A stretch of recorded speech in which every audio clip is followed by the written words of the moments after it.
Mga kabady, kain ho tayo. Ay, kumusta na ho kayo? Saan man ho kayong sulok ng mundo? Kumusta na ho kayo? Magandang araw, magandang buhay. Ay, sa kain ho tayo, are ho. Paksiw na isda, hindi ko alam ho aring isdang are, laki. Tapos are ho ang ulaw. Ay, tira ho are kagabi nung nag-celebrate ng birthday din sa tirahan ko. Ay, inirip ko, isayang naman ho. Ay, yun ho, ipaksiw naman, hindi. Ng paksiw naman ho ay natagal naman ho ng matagal. Ilang araw din yan, pagpaksiw yan ho. Kain ho tayo, are. Ang kasarap eh. Yari nga lang ho, pag kumain kayo, ay dahan-dahan. At baka matinik siya. Bumalagbag sa lalamunan.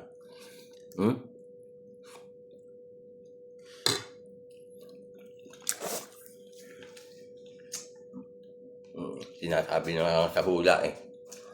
Yan, tinik eh. Kapit sa laman eh.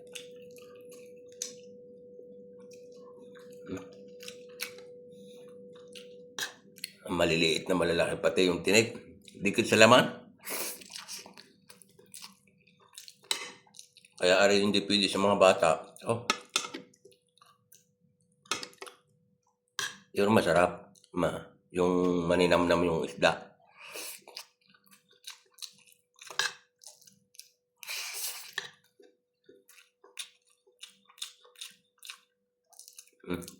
Almasal lang po are.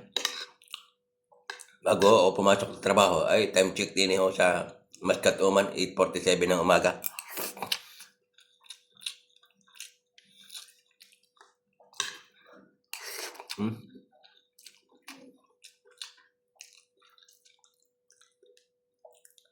Sarap.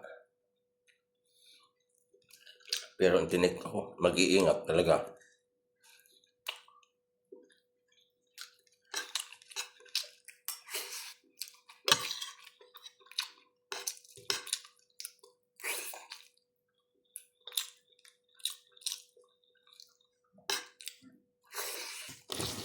Sorry ah.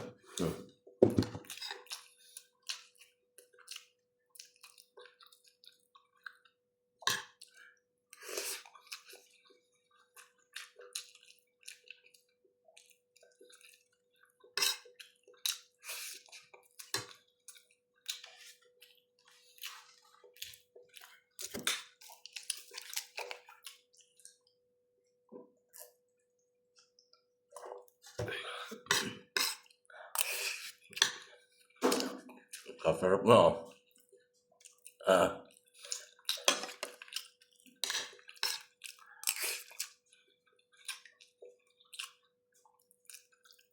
Tandaan nga lang ang kain at matilik nga.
Kaya hanggang din nila ang aking video. Sana nabusog din ho habang kayo nanonood. Excuse me po. Kung nagustuhan naman ho yung aking video ay pwede ka ho humingi ng isang like and share down po. At pakipalo na rin po. Lagi po tayo mag-iingat. Thank you for watching ho. God bless everyone. Love you all. Peace out mga kabaday.